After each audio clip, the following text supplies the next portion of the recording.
All right, it is the Big Douglas Show on a mediocre Monday. Had tons of misery Mondays. I don't even know if this one is misery. Andy Burrows joins us today from across the pond. Andy, thanks for hopping on today. Always a pleasure, my And friend. and as always, Chris Baker's on the show. Swag, what's happening? What's happening, man? Just relaxing. I was Swag, last week you got hopped on and immediately it was, I am pissed. Today, just relaxing. Is it a snow? Are you in a blizzard up there, Swaggy? Yeah, it's actually snowing a lot here in Maryland. In Maryland, okay. Yeah. So not pissed this week. I mean, it's kind of hard to be pissed because it's almost like an expectation right now. It's like if we won, great, but if we didn't, it's like we kind of knew this was going to happen anyway. But I felt like the team fought hard. You know, we were just a few big plays away from actually making a win. You know, like I don't feel like that interception at the end of the game was an interception. I thought the ball hit the ground. So can you say Heineke blew the game because of the interception? I mean, yeah, but at the end of the day, I don't feel like it was an interception. But you know, we just gotta find a way to make wins and win and make winning plays. You know, good teams find ways to win, and bad teams find ways to lose. And we're a bad team right now, so we just keep losing. Andy, you said as we were talking before this started, this could have been a podcast that we recorded 15 years ago, 10 years ago. I mean, it is Groundhog Day in the worst possible ways. I'm sure you will still be watching Sunday. What are you expecting for this last week of the season?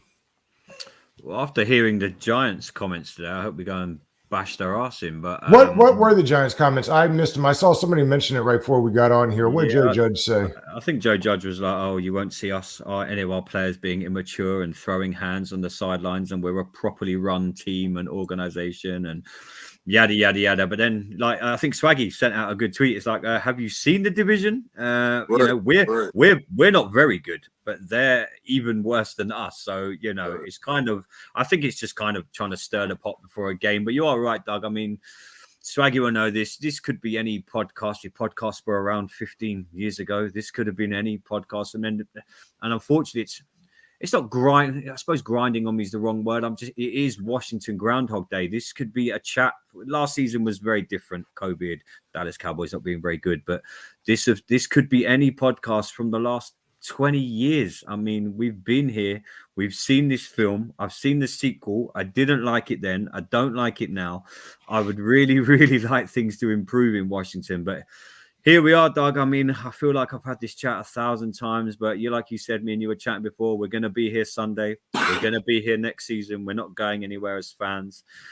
It's just a bit soul destroying right now, knowing that we're sitting here again, having the same chat that we've had, and as many podcasters and fans worldwide, really. I mean, I've had chats with my friends today, and they're like, "We need to get a quarterback." And I'm like, how many years have we been saying this now? I mean, we can go back to when Swaggy played, and that, you know, everyone knows this. Washington need a quarterback, but it seems to be the impossible thing to do. For whatever reason, whether, you know, we've been unlucky with, you know, RG3, and then we had the whole fiasco with Dwayne Haskins. We had Kirk Cousins, we had Alex Smith, we've had yada yada yada. Something has to go right for Washington eventually.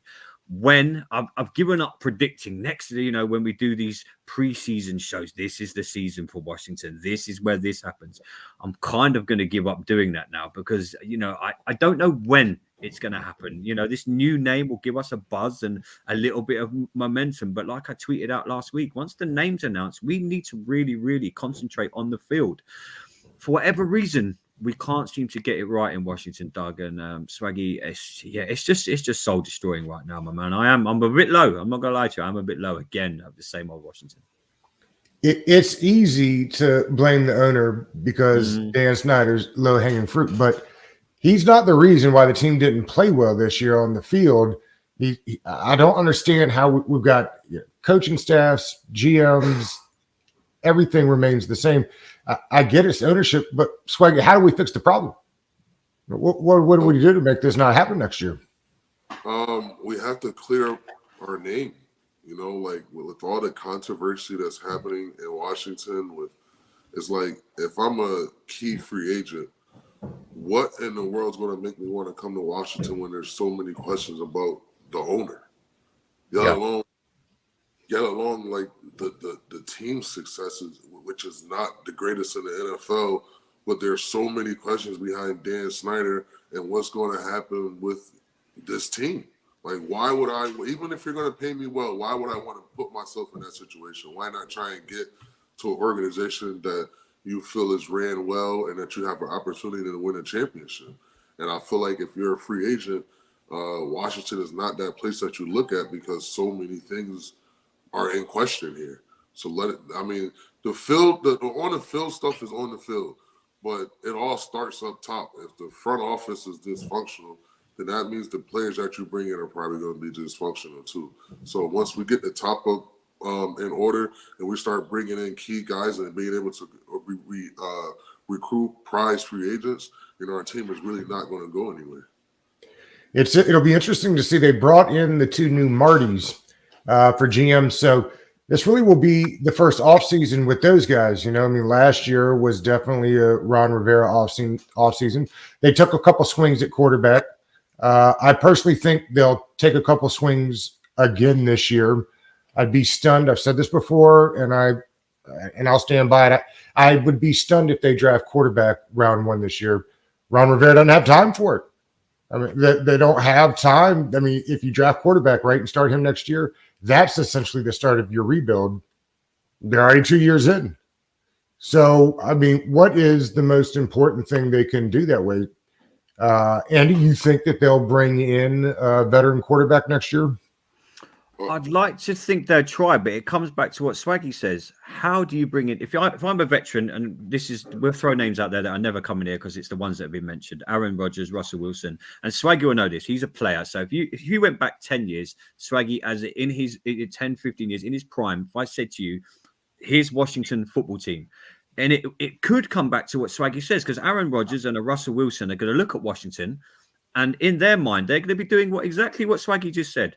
Dan Snyder is the owner. Till everything there is cleared, and I'm bored of talking about Dan, but Swaggy's right. As an Aaron Rodgers or a Russell Wilson, we're just using them as an example because that's the names that people have been throwing out there. Russell Wilson is going to sit there and go, why am I going to go to Washington? Why? How? I've said this a few times. How do you sell the Washington football team right now? You can't really. I mean, I've said many times I could probably sell ice to an Eskimo, but even I would struggle to sell this Washington football team right now. And Swaggy is 100% right. You are going to convince no one of that ilk. And that's what we kind of need in Washington. I don't want to go and get someone like a Fitzpatrick again or of that ilk. I don't want that in Washington anymore because they're not the future. It's another stopgap season. If you say the word stopgap to this fan base at the start of next season, there could be World War III. So I don't know what the answer is. I'm with Swaggy on this. It starts at the top, but he's going nowhere. So we kind of have an issue then because he's not going anywhere for years and years and years. So to Swaggy's point, we could be sitting here this time next season, guys, having this same conversation. I think I would bet right now if I had to put my money down, Matt Ryan or Ryan Fitzpatrick. Oh. I guarantee you that's But that we wind up overpaying for an old, washed-up quarterback that's past their prime, and then we're going to be on the hook for $15 to $20 million for an old quarterback who we know isn't even having success in Atlanta when everything was built around him. Well, I don't know how good that roster was down in Atlanta this year, but I mean, blew it. I mean, but he's had a good roster. He's had Julio Jones. Oh, yes. I thought you meant this year. No, in his tenure, he has had good rosters here. Yeah. Well, I'm just telling you, I don't think they have time. I don't think they have time for rookie quarterback, and I don't think that they have time to draft. Now, maybe round 2. Maybe one of these guys falls to round 2 that you're like, okay. But they got other holes. Go ahead. When you really have a good football team, you got to start up front. We got to get an anchor on our offensive line, let alone get a quarterback. We got to get someone to protect them, someone who we can trust on that left side. You know what I mean? Like they let Trent Williams go, and he's graded out as the greatest lineman to play this year. Well, they didn't let him go. Well, they traded him, but No, they didn't fight to keep him. Yeah, I mean, what they picked up in replacement for Trent is not even a comparison. You're talking about an all-pro, best left tackle in a game type. And we haven't seen that from the 2 draft picks that they wind up picking in place of the Trent Williams trade. And of course, you do got to get a quarterback. I think drafting one may be the best decision because they can't come in here like they don't know what any other team has ran like. So when they come here, it's going to be kind of like a fresh start for everybody. And hopefully we can have a new team. Hopefully we can have some answers to what happened with these emails and everything could settle down. If it's fines that got to be paid or suspensions that got to happen or change of ownership, whatever that is, let it clear up, and then it'd be easy to move on as an organization. What would your mindset be, Swaggy, if you were still playing in the NFL now and you weren't at Washington and they approached you right now? What would your mindset be, and what would you say to them? I don't know. It just depends on the situation. Like, where do you, what other teams like you? Is it worth taking $60 million when you could take 55 from where another organization that you feel is ran well? It's so many different factors that come into it. Most of the time when you go into free agency, the top tier guys do, have conversation with ownership, but for the most part, it's just a negotiation of a contract, and hopefully you fit in that coaching scheme. It's not like everyone's really having a conversation with the owner. You know what I mean? Mm. Chris, does the name matter to players? I was thinking about this name change, and it gets the fan base all riled up. Certainly, when you're playing for the Washington football team, let's say, does it matter that they're just the football team? Are players around the league jonesing on the team because they don't have an actual name?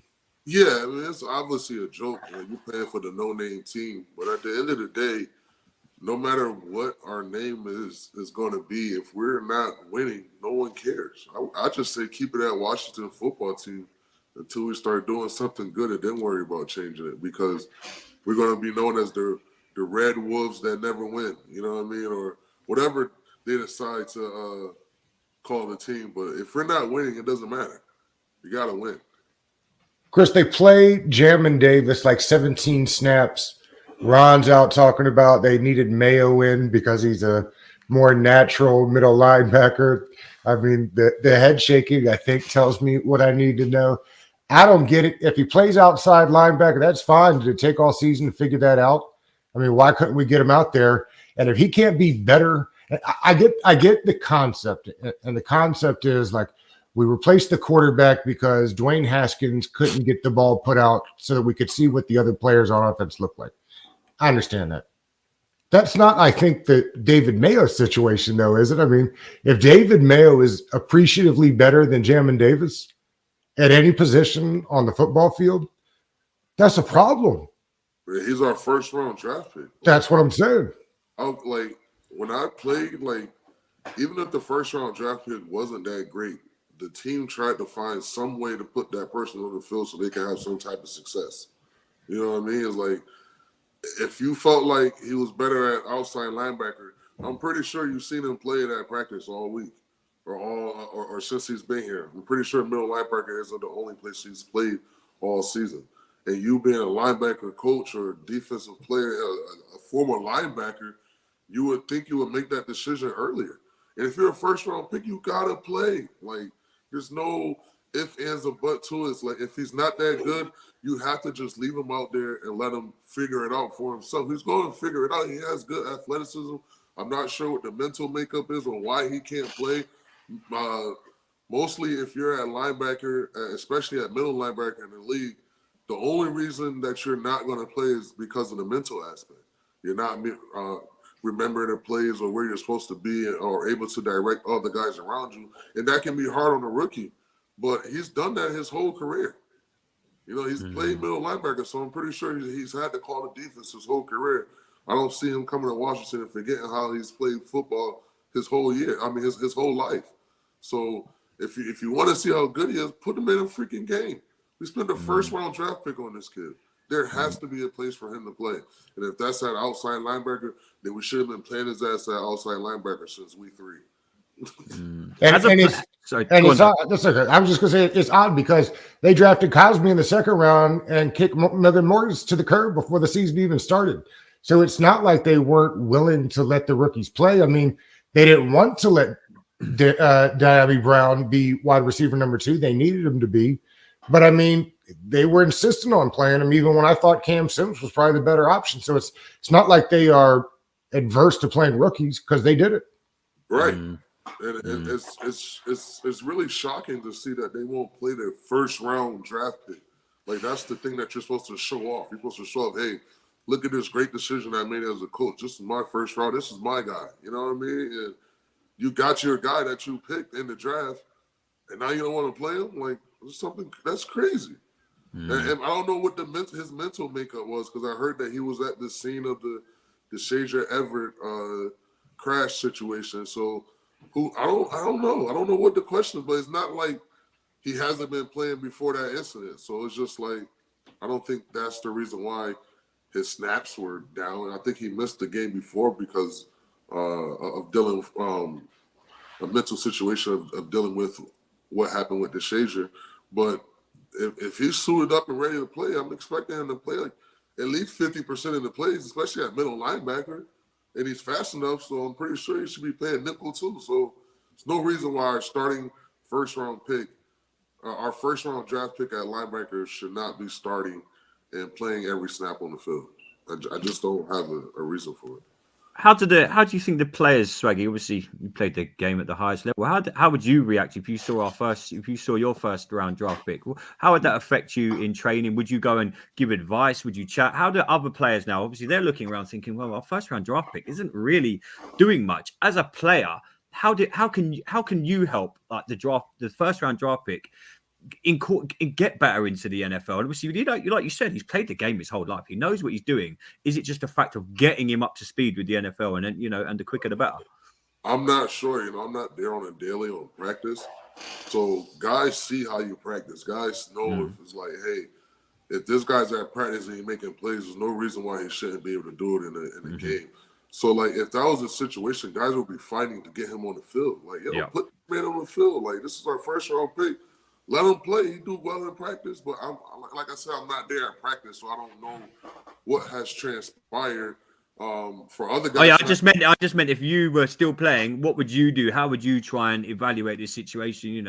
Being a veteran leader in the locker room, you say, hey, come on, he's just put him in. He has to learn on the fly. You know what I mean? I mean, it'll all depend on, like I was saying, on how he's done at practice, or how he's played in the preseason. Like, you'll know what kind of player you got based off of what you see in practice. So if you feel comfortable with that man at practice, then you're going to be able to go to the coach and be like, bro, he's doing it well in practice. Put him in the goddamn game. Yeah. You know what I mean? But maybe he may not be doing that, because I don't really see too many guys speaking out about it. Like, hey, we need to play Jamie Moore. I haven't heard that in the media. You know what I mean? So that's true. I'm not sure what that situation is, but as a leader on a team, and being a veteran player, you would just try to give him as much knowledge as possible about that position, or from a defensive lineman, or what you would expect from your linebacker.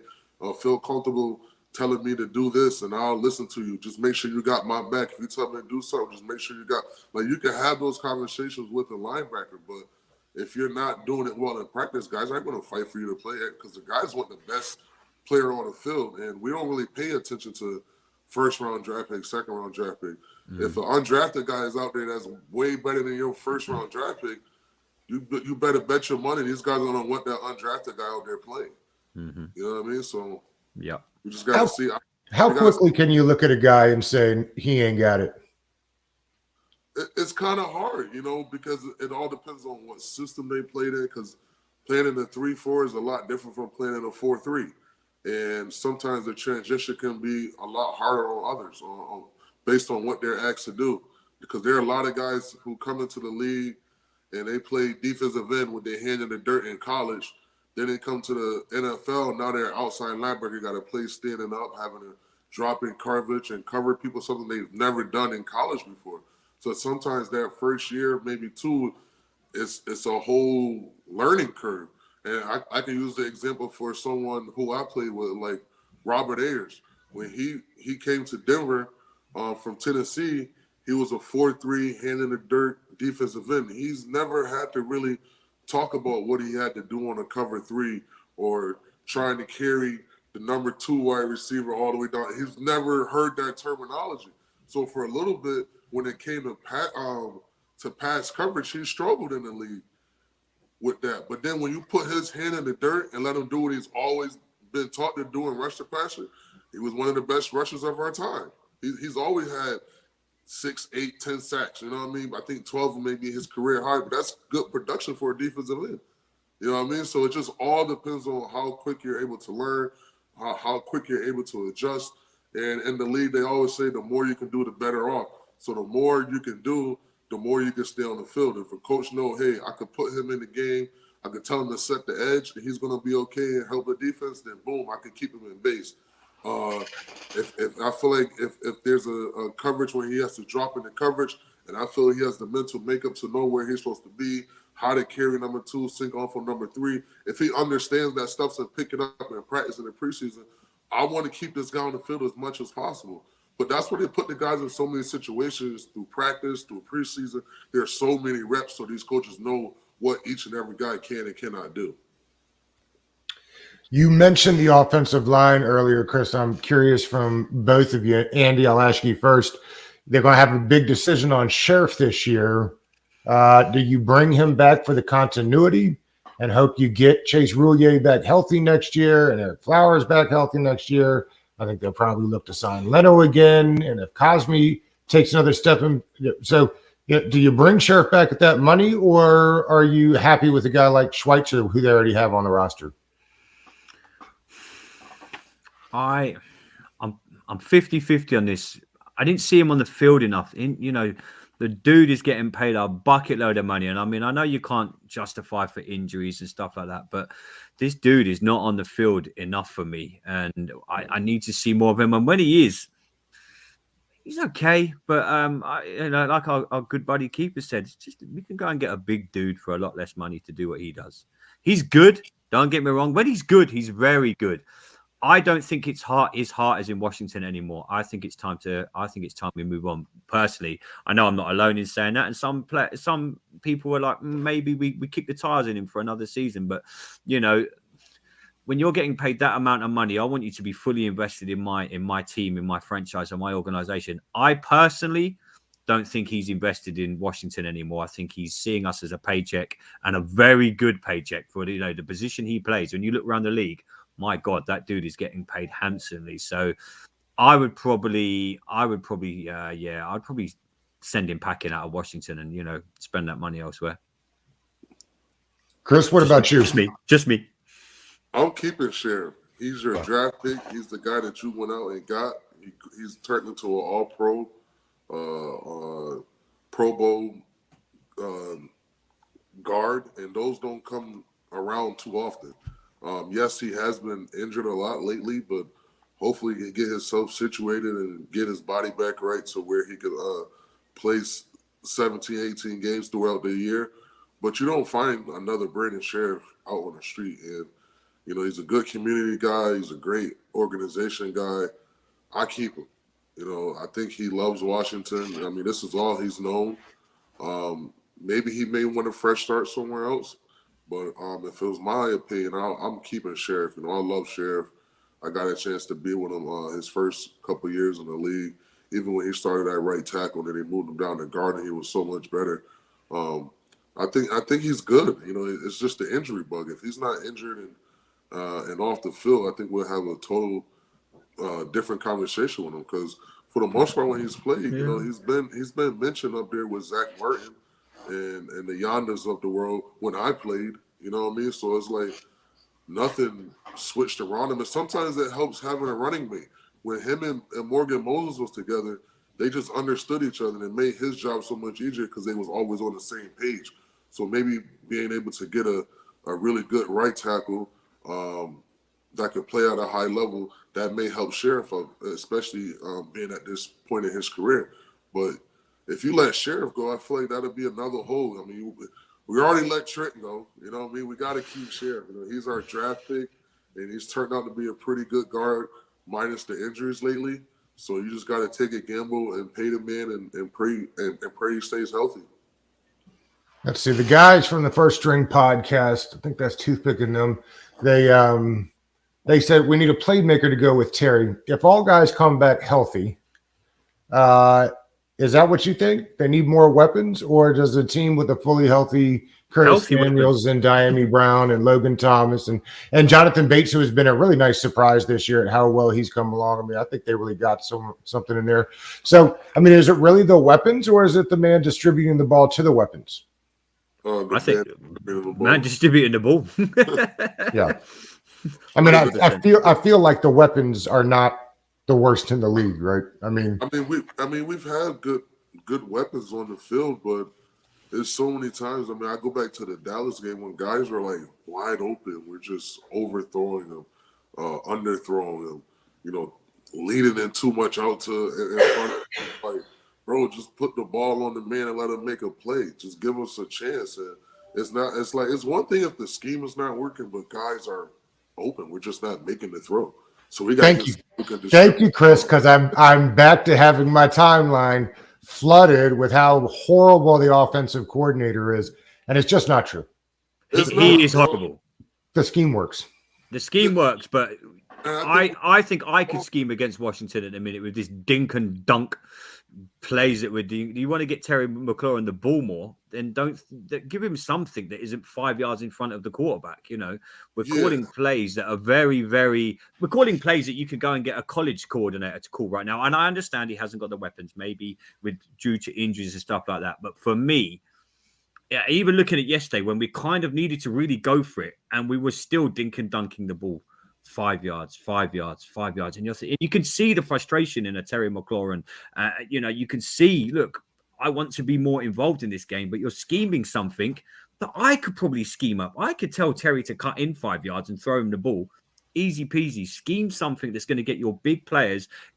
There's no point having Terry McLaurin having the ball 5 yards down the field. We need him affecting the game where it hurts oppositions. But otherwise, you want to get Terry the ball at all costs, and you do. Yeah, I agree. Accurately 35 yards down the field. So what's the point of sending Terry on these long coverage beaters when your quarterback can't get him the ball? Like, I'm pretty sure the coordinator would love to send Terry on a streak right down the middle of the field. But he knows Heineken. You could, yeah. I see that. I see that. Whatever way I can get him the ball, and once he gets to the ball, hopefully he can make. All right, Swaggy, I stand corrected. No, I'm not saying you're wrong, but I'm just saying, like, I get it though. Yeah, anytime Terry, anytime Heineken has to go back and drop back and pass, if it's a long developing route, we don't have the offensive line to really give him that much time for that tough to, take place and for him to be able to read it out and then make the throw. So the best thing that he can do is probably send Terry on all these little short routes. At least Heineken can make the throw, get him the ball, and hopefully he makes something shake. But, hopefully get some blocks down the field. You know what I mean? Like, we would love to see him run those routes that Tyreek Hill runs for Kansas City. But do we have a quarterback that's going to, throw it down the middle of the field or make the right read on the option route and throw it on the outside when that cornerback is on the inside? We have to have someone who can put the ball in the right ball placement. And from our evaluation and from what we've seen as fans, that's not Heineke. That's not his best thing is dink and dunk, and then hopefully someone makes a big play. When we have a running game, that's when he's at his best because now guys can pretty much be wide open with the play action. And that's where we get most of our big chunk yards on. Unfortunately for Terry, since he's been here, we haven't really had any quarterbacks that can. He's had like 8. Yeah, I mean, he hasn't, the poor guy hasn't. He must be thinking, man, I've been at this team for how many years now? And he hasn't really had one quarterback where he looks behind him and go, this guy's getting me the ball. No matter where I go, this guy is getting me the ball. So, I stand corrected, Swaggy.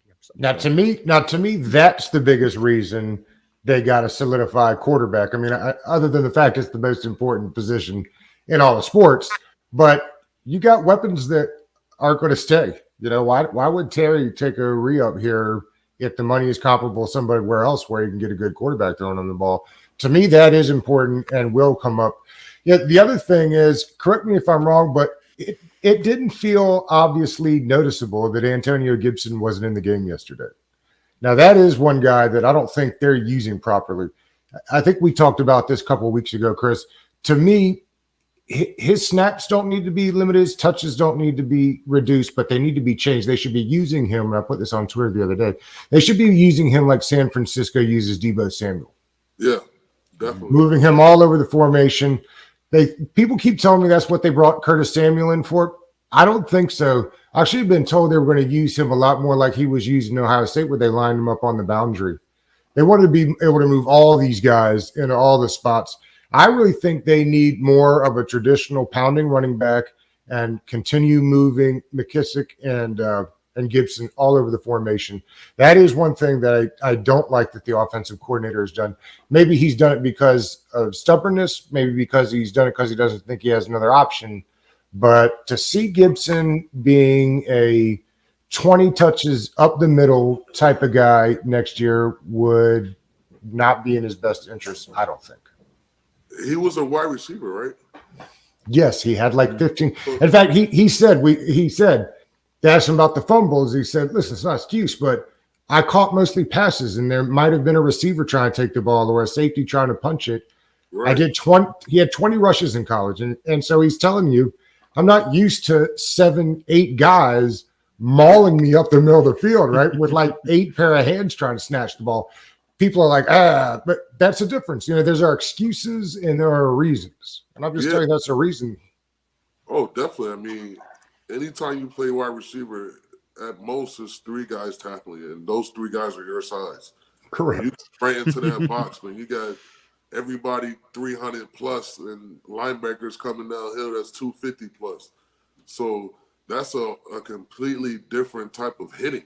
When you get hit in that box, it's a lot different from getting hit by those DBs and safeties, but we should be using them all over the field. I mean, he's played wide receiver, so it'll be a matchup nightmare for coordinators to figure out what you're going to do. Are you going to use him as a lead blocker? Are you going to run the ball with him? Are you going to motion him out?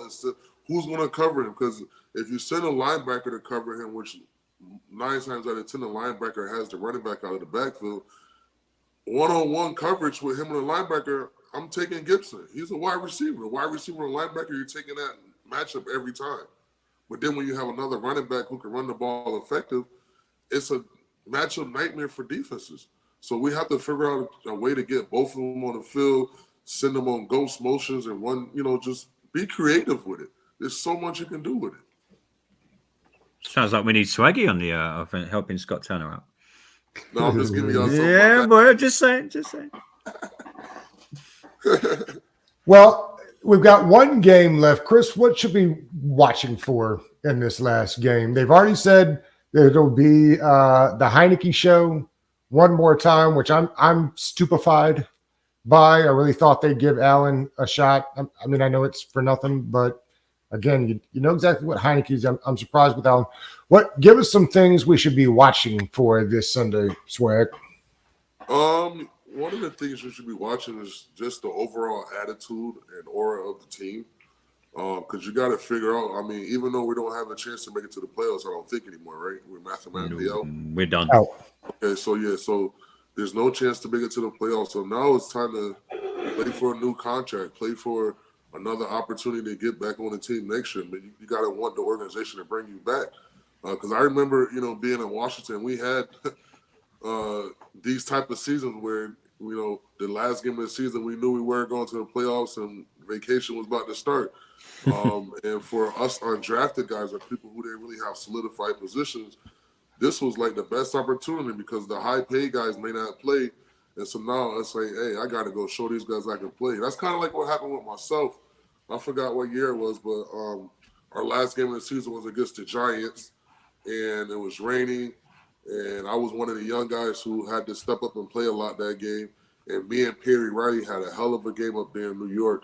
But even though we didn't really have anything to play for as far as making it to the playoffs, we had pride. We wanted to show the organization, hey, no matter how bad we're doing, as long as you put us on the field, we're going to be out there to win. Win, lose, or shine. You know what I'm saying? We're going to be out there working our asses off and making sure that we're the type of guys that you want on this football team. So you're going to be seeing like a lot of young guys get a lot of opportunities and then the organization have a chance to evaluate, how guys respond in adversity. What guys just want to be around for just the winning, but when the losing comes, they lose the fire and the burn to play. So it's a lot that's going to come out of this game and who we bring back for next year, who we let go. And you got to think every coach on this coaching staff may not be here next year, so they may go somewhere else. And if you're playing well, that coach is always going to remember the guy who played hard at practice, the guy who got it right in the game, and the guy who just may have needed more of an opportunity. So when you go somewhere else, you bring that guy with you. So if guys go out there like, oh, we don't got nothing to play for, you might not be able to make the playoffs, but you're fighting for a job next year, whether it's on this team or another team that the coach goes to. So the guys got to go out there and just put a good foot forward and play their best and try and win this game. And it's a division game, so even though we can't win a division, you still don't want to lose division games. And so I'm expecting the guys to go out there and play hard and have something positive to go into the offseason about. Andy, you are heading out of here once we're done podcasting for the Dart Championships. Please tell us who we should put our wager on and what on earth we should be watching for during this darts championship. I might have to check this out. Yeah, the world final is on right now, Doug. Okay. The world final. I would put my money on Michael Smith. He's playing against Peter Wright, who's the world number 2. But Michael Smith has been playing some good darts, and it is huge over here. If you ever want a Swaggy, Doug, if you ever want a crazy night out, dressed up as Spider-Man or Batman while drinking a shed ton of lager and anything else you can get your hands on, come over here and I will take you to the darts. Doug, go and ask Rick Snyder about the darts and how much fun it is. Oh my God, you will have the time of, us Brits and drinking, or the darts is times 100 when you go and see that live. It is crazy. So yeah, I'm about to head out and watch the world final, my friend. Chris, are you a darts player? You any good at darts? Hell no. I'm not very good either. Swaggy, you could just come for the drinking part of it, buddy. Yeah, I could do that. There you go. There you go. All right, fellas. Well, another game that didn't go our way, but we will root for them and watch again next Sunday. Swaggy, we'll see. Hey, hold on. All right, let's have it. So, before we end the show, all right, what are you guys' opinion on Antonio Brown? Oh my God. Well, first, have you ever had something like that happen to you on the field? I actually had thought about that before we started. I mean, it's wild.